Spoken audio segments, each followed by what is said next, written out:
আসসালামু আলাইকুম সুপ্রিয় শিক্ষার্থীবৃন্দ, আজকে আমরা আলোচনা করব পদার্থবিজ্ঞান প্রথম পত্রের তরঙ্গ অধ্যায় থেকে।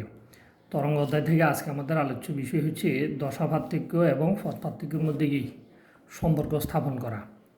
তো সেই সম্পর্ক স্থাপন করার জন্য আমরা ধরো S1 S2 দুইটা উৎস কল্পনা করলাম। S1 S2 দুইটা উৎস থেকে দুইটা তরঙ্গ আমরা ধরে নিলাম। ধরো S1 উৎস থেকে একটা তরঙ্গ সামনের দিকে অগ্রসর হয়ে ফি বিন্দুতে x1 দূরত্ব অতিক্রম করে ফি বিন্দুতে মিলিত হয়েছে। অপর একটি তরঙ্গ S2 থেকে অগ্রসর হয়ে ওই তরঙ্গটিও কোথায় ফি বিন্দুতে মিলিত হয়েছে। তাহলে S1 S2 উৎস থেকে যে দুইটি তরঙ্গ উৎপন্ন হয়েছে এই দুইটা তরঙ্গের বিস্তার একই বিস্তার, একই তরঙ্গ দৈর্ঘ্যের দুইটা তরঙ্গ একই বেগে একই দিকে অগ্রসর হয়ে ফি বিন্দুতে মিলিত হয়েছে। তো এখন আমরা ধরে নিলাম S1 S2 উৎস থেকে অথবা একই দৈর্ঘ্যের দুইটি তরঙ্গ একই বিস্তারে একই বিস্তার এবং একই তরঙ্গ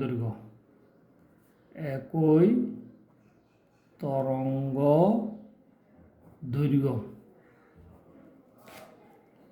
ল্যামডা বিশিষ্ট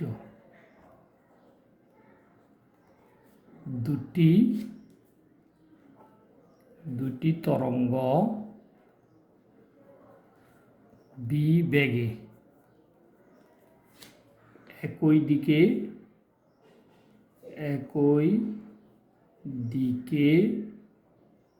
অগ্রসর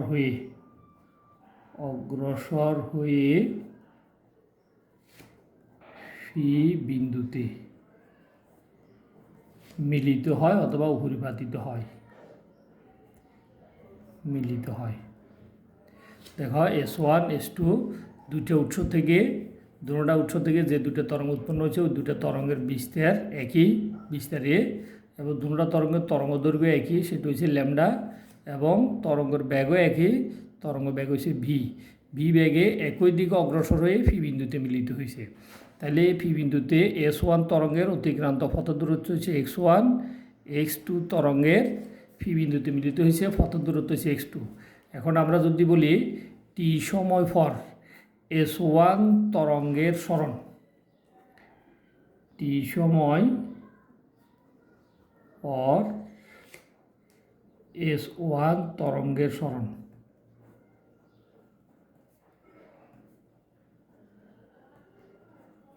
S1 তরঙ্গের সরণ এটাকে আমরা নাম দিলাম কত y1 হচ্ছে a sine a twice pi divided by lambda a bt a minus x1। তাহলে S1 যে তরঙ্গটা উৎপন্ন হয়ে সামনের দিকে অগ্রসর হয়েছে ওই তরঙ্গের টি সময়ের সরণ, এটি একটি অগ্রগামী তরঙ্গ। এর সমীকরণ আমরা এর আগের ক্লাসে প্রতিপাদন করছি। এই অগ্রগামী তরঙ্গ সামনের দিকে অগ্রসর হলে টি সময় পরের যে কোনো অগ্রগামী তরঙ্গের স্বর্ণ রাশিমালা। ঠিক অনুরূপভাবে টি সময় পর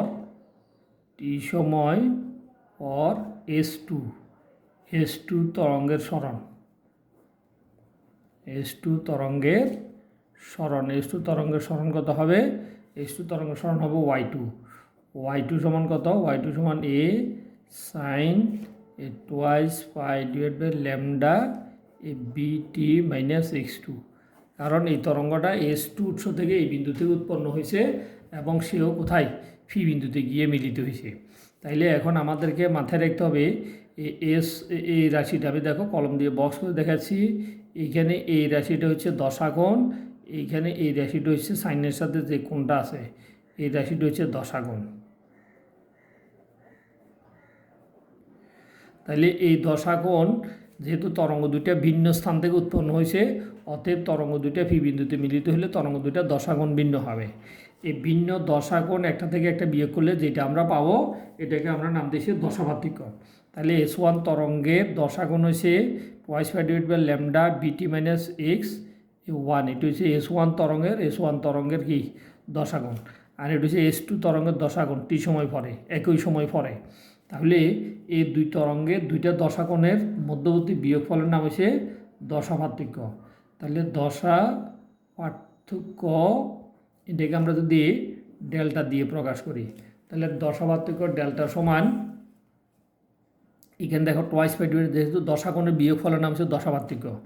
তো দশাকোণের বিয়োগফল দশা পার্থক্য, এইটা থেকে যদি আমরা এটা বিয়োগ করি তাহলে দেখো এই twice by divide by lambda, এখানেও twice by divide by lambda, এটা কমন আছে। তাহলে কমনটাকে আমরা বাইরে কমন হিসেবে রেখে দিতে পারি এই twice by divide by lambda.